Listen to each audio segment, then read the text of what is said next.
What happened to me is a part of my life that I will not forget. He fought for more than 2 years against an injustice that stripped him of his freedom. He was sleep deprived, woken up every hour. This interrogation lasted for 37 days. Now, a little more than 6 months after his release, Associated Press photographer Bilal Hussein was amongst 4 other journalists who were honored by the Committee to Protect Journalists.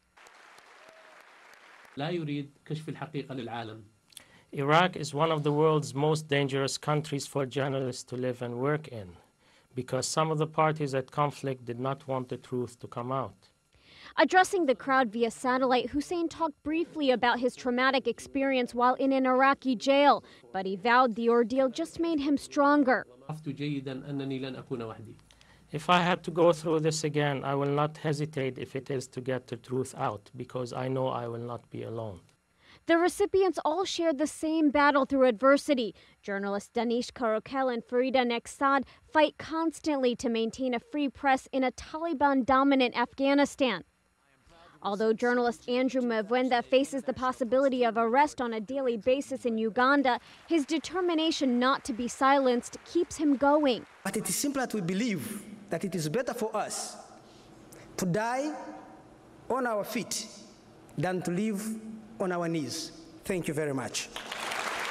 Christian Amanpour had to accept the award on behalf of Cuban journalist Hector Maceda Gutierrez. Unfortunately, he's still in jail after being arrested in 2003 during a press crackdown. As we look back at the struggles of these brave journalists, they look forward, hoping their stories will break down barriers for other journalists who risk their freedom. Most of us are free to go about doing our jobs every day, asking people questions and doing stories about it. That's not true in every country, and that's not true for many journalists.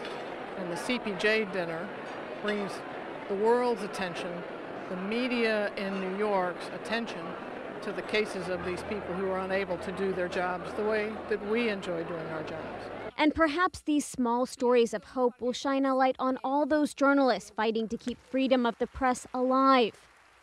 Bonny Ghosh, The Associated Press, New York.